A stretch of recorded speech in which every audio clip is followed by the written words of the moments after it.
what's going on? So I just got off of TikTok. That's why. YouTube. Well, TikTok. Anywho, what's going on, everybody? It's King Gabe coming at you. And yeah, I mentioned this in the stream a while. I think the last stream I did, or the stream before last, but anyway, it was mentioned that I was going to make or it may have been a previous video, but anyway, somewhere I mentioned I was gonna give my 2 cents on the Beastwars movie, Transformers: Rise of the Beast. They say it's supposed to come out June 24th, 2022, which is next year, obviously.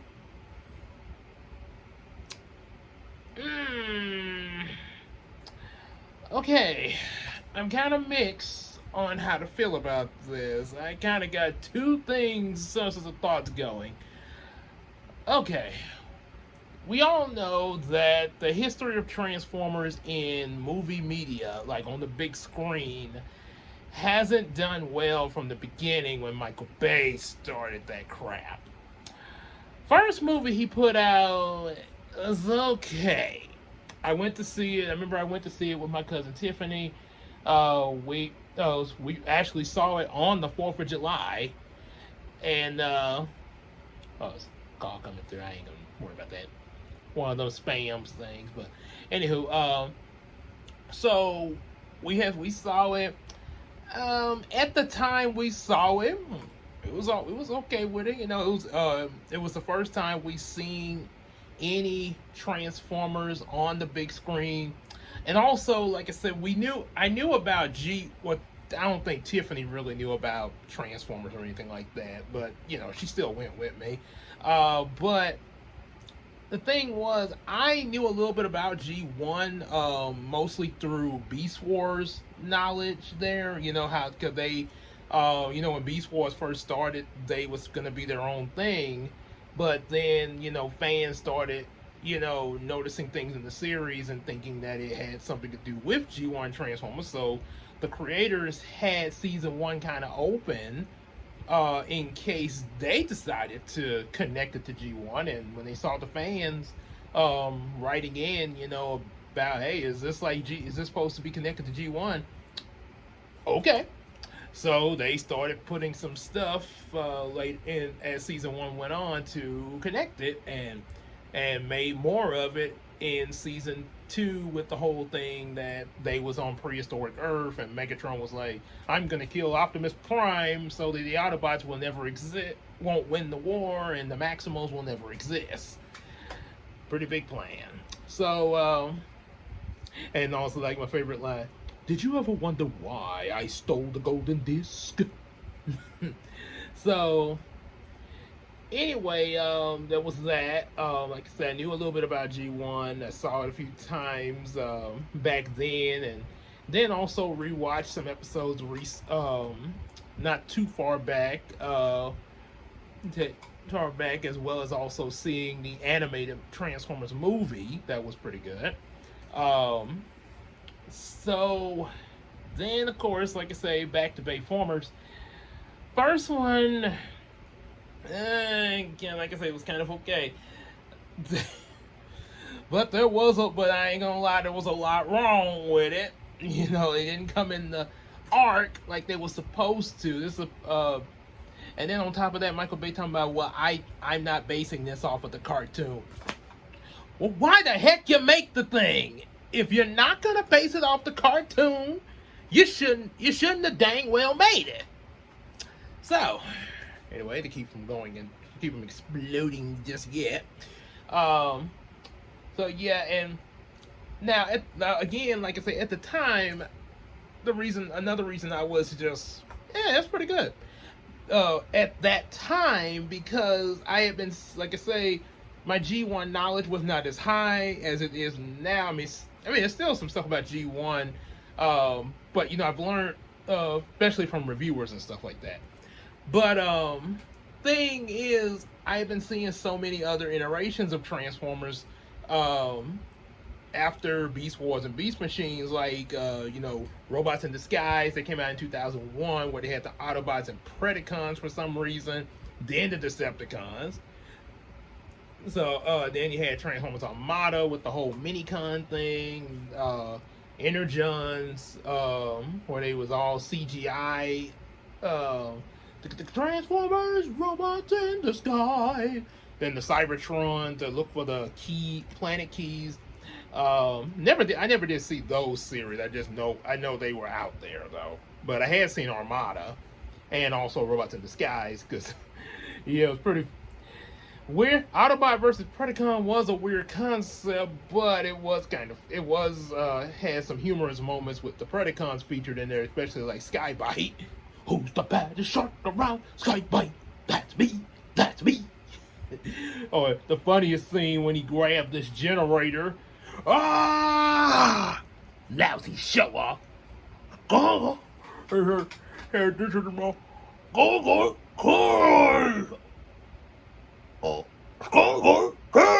Don't talk with your mouth full. Here, throw it over here, and I'll hold it while you change. Skybite terrorize. So, that was all of that. I did see the other one. I did see one where they said Transformers animated, which was pretty good. Good. I definitely would recommend seeing that, especially for little kids, because it's got a lot of goofy moments. I think really kids would love, and even a lot of purist Transformers fans, maybe not everyone, but a lot of purist would be okay with it. Then there's Transformers Prime, which I've seen a little bit of, but I've heard a lot of good stuff about that. Matter of fact, it was even mentioned in one of Bob Shaw's reviews about the scene when Optimus pleaded with Unicron, and he spoke very highly of. And then, of course, they have their others, Cyberverse and probably some others. So, and I even made up a Transformers version of my own. Me and Casey in our role plays Transformers Emergence, where they came out of the internet and humans could merge with them, sort of like a Digimon Tamers thing when they bio-merge with their Digimon and stuff, and the humans would be inside their spark, and every move they make, the Transformer would make in their robot mode. Again, like Digimon Tamers, or if any of you have seen this show, sort of like Gundam or Escafone. Escafone, that big suit of armor that moved with him. Gundam, where they had those big giant robots they were inside. And of course, the iconic Shining Finger!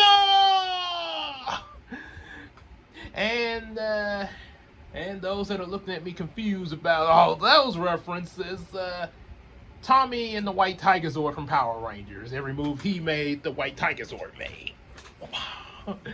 So anyway, it was all that.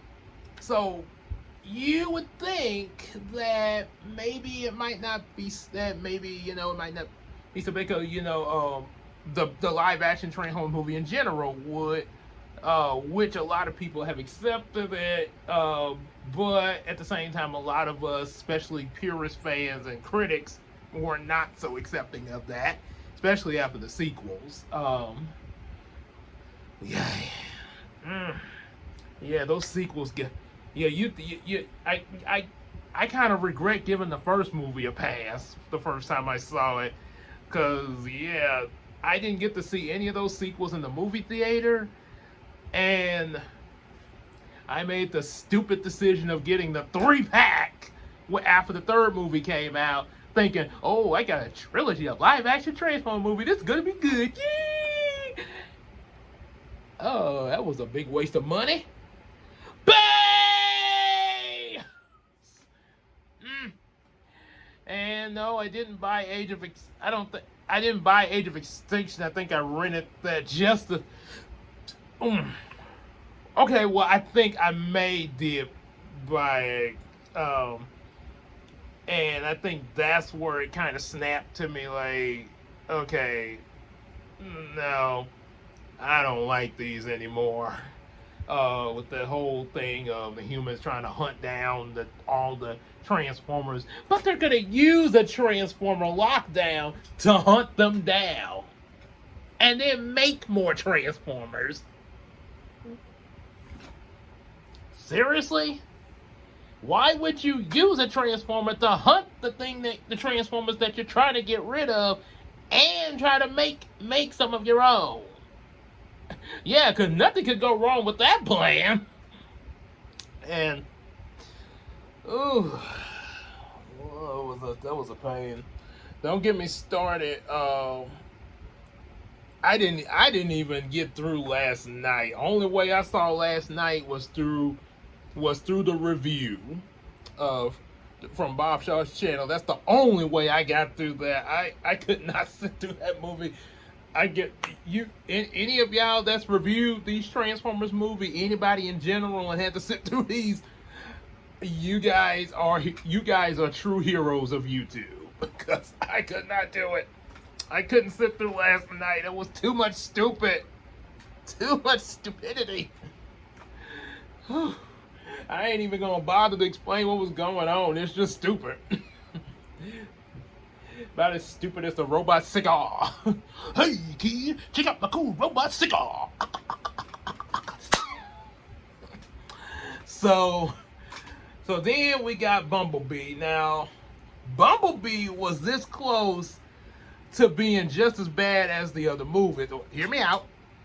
It was close to being bad as the previous movies, because originally Bumblebee was going to be some World War movie, or a prequel to what was mentioned in last night about Bumblebee fighting Nazis and stuff like that. Yeah, I said Nazis.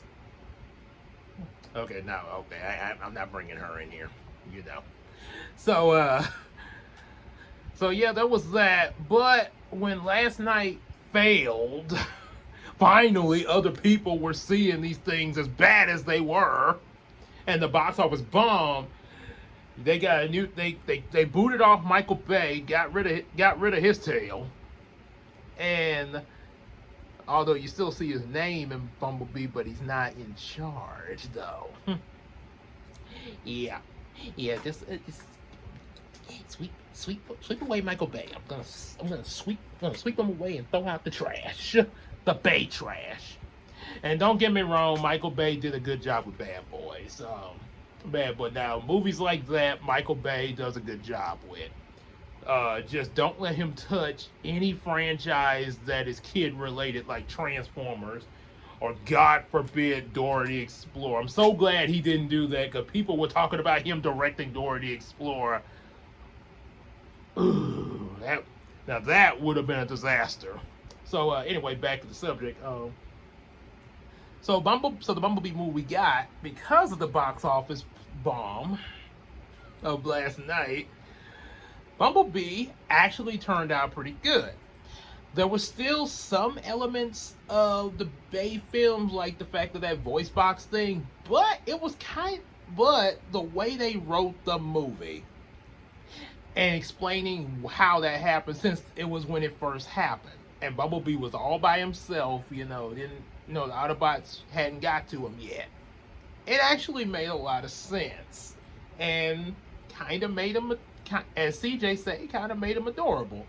And the first intro of the movie really capitalized, really gave us what the Transformers should be like when they were on Cybertron having that big war.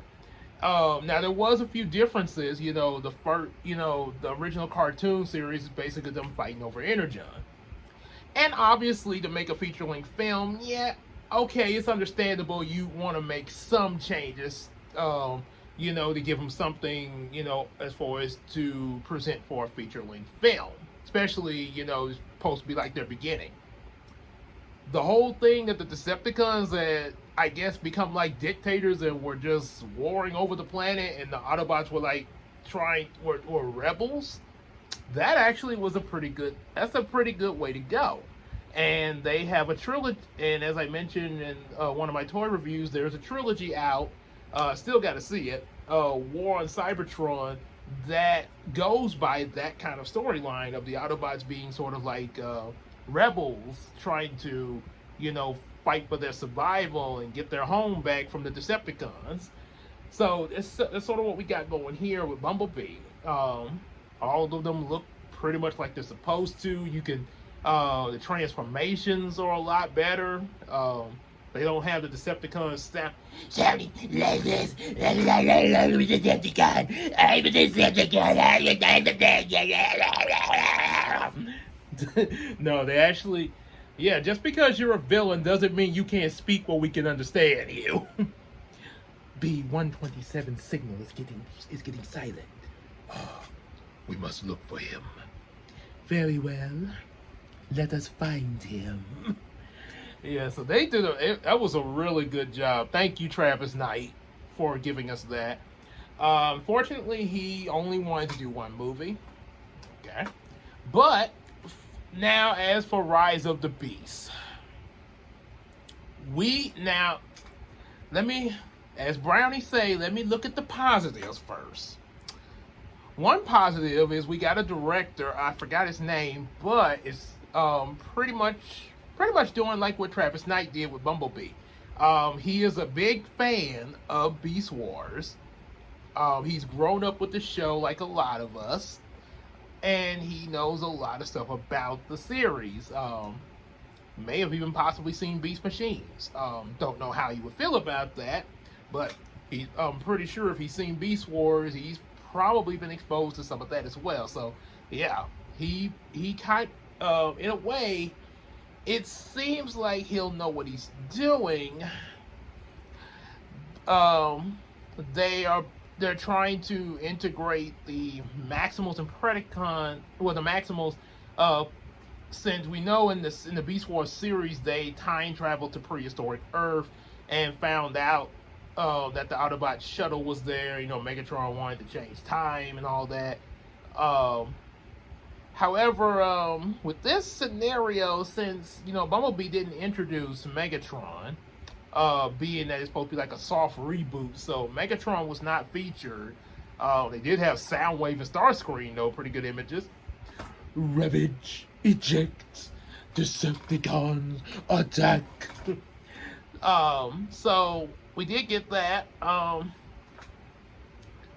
One little, so they, according to the summary, what I've been reading, trying to read up as much as I can about what this movie's gonna be like, Transformers: Rise of the Beast. They're gonna have some of the Autobots. Optimus supposed to be in there. Bumblebee, of course. You're gonna get to see RC, and I think Wheeljack is gonna be in there.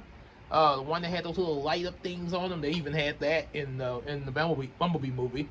The Cosmotrons I'm talking about ain't on Earth here. They're at my tool shop on Cybertron. So him and another Transformer named Mirage. Okay, it's pretty cool. They got these. So they're gonna be in there. And they're going to have a group called the Terracons. I have never heard of the Terracons, but apparently that was a thing in Transformers history. They supposed to be, I guess, their own thing, separate from the Maximals, Predacons, Autobots, and the Decepticons. Then you're going to have the Predacons in there. They didn't say which ones would be in the movie, but they're going to be there. Possibly we might get the Decepticons. And we're going to get the Maximals. The ones listed were Optimus, Airraiser, and Rhinox, which, seeing how this guy is a big fan, I'm assuming that he will write the characters somewhat similar to their TV series counterpart, because there was even a bio that said that Rhinox likes to smash things, but he is a tech genius. So yeah, like in the show, he's He's the big computer nerd. Yep, but being that he's a rhinoceros and everything, yeah. I guess if you piss him off, he'll smash you. I guess it's like a Banner Hulk thing. I guess that could work. You still got the genius part of him, and yeah, so he's not gonna be an idiot or anything. So, and those were the only three Maximals they listed. I'm assuming that they might have Cheetor and Rat Trap because yeah, you kind of would want them. They're sort of because really when the show started, it started with Optimus, Cheetor, Rat Trap, and Rhinox. Air Razor came later along with Tigatron, and we know at the end of episode 1, leading to episode 2 of Beast Wars, Dinobot switched sides over to the Maximals because he was sick of Megatron's bullcrap. Like, no, this cannot be. Megatron, not only did you fail to destroy the Maximals when you had the chance, you failed to bring us to the right planet. You idiot! I'm sorry. What did you call me? You heard me. You are an idiot, an incompetent leader. And that's what I'm assuming commanded the Predacons. Dinobot, terrorize! I challenge you to a one-on-one fight. Oh, persistent as always, but misguided. There's more to being a great leader than simply being powerful, whatever it was I said. Isn't that right, Scorponok? So yeah, that was that. Dinobot was fed up and he switched sides.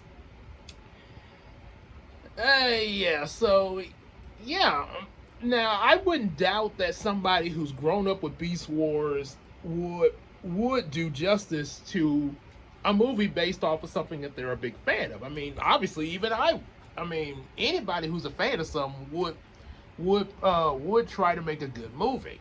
They would have each person would have different visions, obviously, but I don't doubt that he would try to make a good movie for his Beast Wars related. But now for the issues that I think are good, that I assume are occurring with this movie.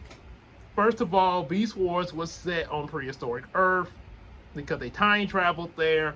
There were no human beings at all, just animals. This movie is going to be set in the 90s, pretty much the same time that the Beast Wars show came out.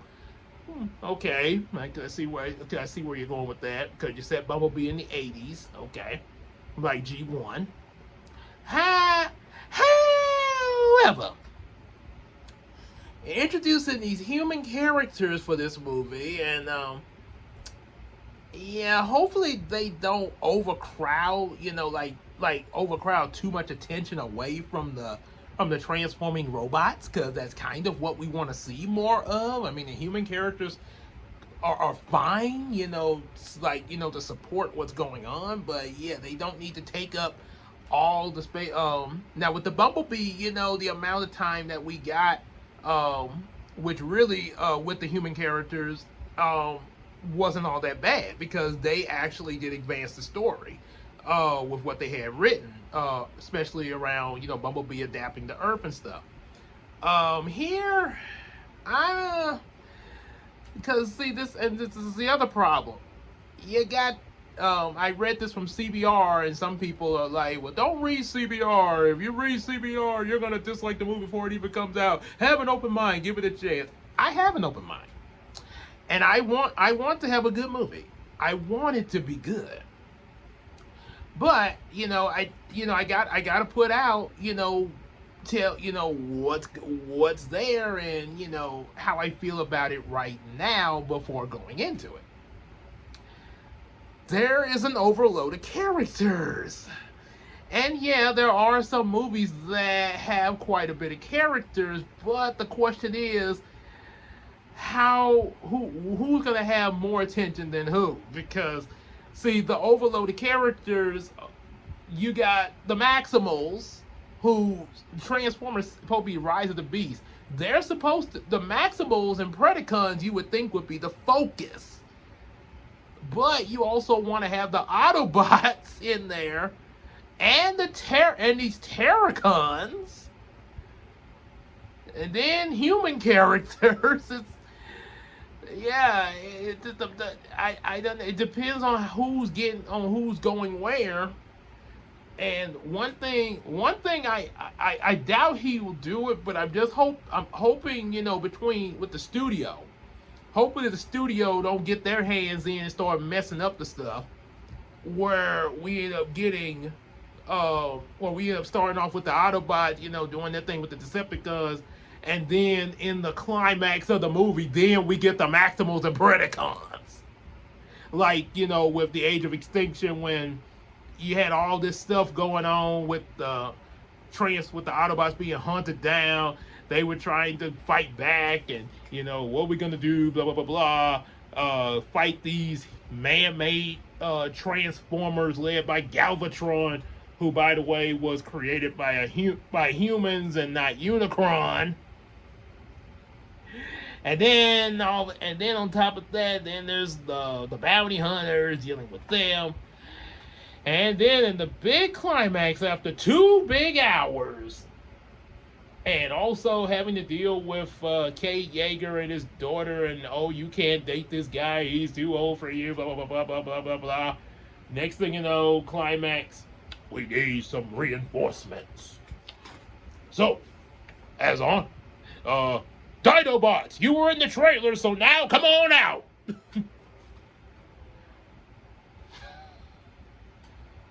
I hope that does not end up going on with Rise of the Beast. Please don't do the Maximals and Predacons like that. So, yeah.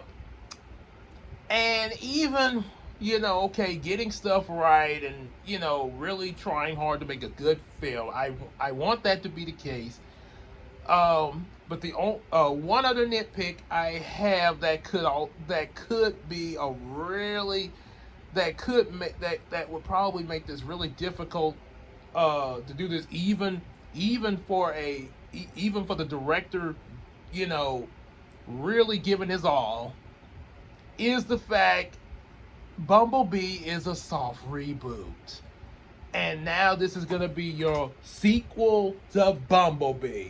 You're going to go from building up Bumblebee in a soft reboot and his time on Earth, and now all the Transformers arrive, and now you want to...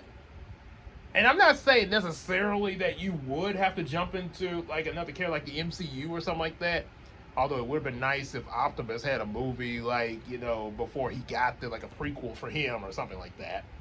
But, okay, you're going to go from Bumblebee and jump into this big sequel with all these characters. What's starting to come to mind right now? Man of Steel and his sequel, Batman vs. Superman: Dawn of Justice. Yeah, you built, say what you will about Zack Snyder, whether you like his stuff or hate his stuff, it's up to you. But one thing we can all agree on, whether we like or dislike it, is that with the studio interference, Zack Snyder's original vision was to have a second Superman movie, which would have probably did a proper build-up of bringing him from this dark, moping Superman to the bright, one that we know that we've grown up with in comics and TV series, like a transition there. And had he got that, maybe it would, things would have been a little better. Then we could have had a reboot Batman movie, not so much an origin story, but maybe just show us what made Batman all dark and stuff like that, and just by himself, focus on Batman. Then do Batman vs. Superman. But no, they go from Man of Steel to the sequel being, okay, we're gonna try to transition Superman, but then we're gonna build up Batman. Then we gotta have them fight each other because Lex Luthor kidnapped Superman's mommy. Oh, I got your mommy. Go fight Batman. Okay. Hey, Batman, Luther got my mom. I'm not listening. Let's fight. Oh, and now I'm gonna kill you. Martha, you're letting them kill Martha. Oh, why you say that name? That's my mom. Hey, Batman, that's his mother's name. Your mother's name is Martha? Yes. Oh, so you care about, so you care about us. My mom's name's Martha too. Oh, really? Oh, let's work together. Let's go say, I'll go save your mom. And then Doomsday shows up. And then a Wonder Woman cameo. I thought she was with you. Friend of yours? The three of them fight against Doomsday. And then we get Death of Superman. Ah! Oh, Superman's dead. Oh. And then, yeah, all that crammed into the sequel. And then we get Suicide Squad and really good Wonder Woman movie. And now the Justice League. Yeah. But I do have high, and speaking of Justice League, I do have high hopes for the Snyder Cut. I'm gonna try to find out if it's available yet, because I really do want to see the Snyder Cut. I know it's been rough getting to that, but you know, I want to have some hope for, you know, for Snyder's vision. I know it's not for everybody, but you know, with respect for him as a person, yeah, I really want to see, you know, some light from his pure vision without studio interference. So, yeah. I want Rise of the Beast to be a good movie, but like I say, it's just a lot that they've got to work with. And if any of y'all working on this movie or listen to this video, you know, don't take this as me bashing you guys. You know, just, you know, but if you hear what I'm saying in this video, think about it for a minute. Think about it, and you know, you still want to go through with this movie. Just think about what you got to, what all you have to do, and you know, if you can pull off a successful movie, despite the fact that you're jumping from Bumblebee to this, well, I guess we'll find out. But if for some reason you think, well, you have a second thoughts about it, yeah, take your time. If you gotta change things up, I know you've been announcing it, but you hadn't put no trailer out. So if you have to change things up and maybe put out like another movie before you just jump right into it, do that. Don't rush. Don't be in such a rush. I mean, I know I got things with the Looney Tunes Back in Action thing, but I mean, trust me, when it comes out, it's gonna pay off. Take like, you know, just reviewers that, you know, sometimes take a while to release their content. Any reviewers in general, if they putting a lot into it and taking the time with it, is chances are they're gonna have a good video. So, yep. So that's my 2 cents on it. Maybe more than 2 cents. So that's all I got to say for it. Guess I'll get back to be sure to support me on Patreon, as well as check out some of the videos I've been re-uploading on the channel, like the music videos. I'm also going to be having some re-uploads of some of the previous reaction movies that are on my other channel, you know, bringing them over to here, you know, re-edits of a lot of them. So be on the lookout for those. For those, and also another update of Yumiko will be coming. So yeah, be looking out for all of that. Support us on, and yep, and the Looney Tunes Back in Action. Really should. I know it is not going to be the 4th like I mentioned before, but we're strongly hoping that it can at least get here at least in the middle of July. So, and then I guess the middle of August we should have part 2. So, and then we can go into season 2 of Brownie Reactions after that. So, hopefully we got that. Hopefully we'll be able to get that, and be on the lookout for those videos, and support us on Patreon.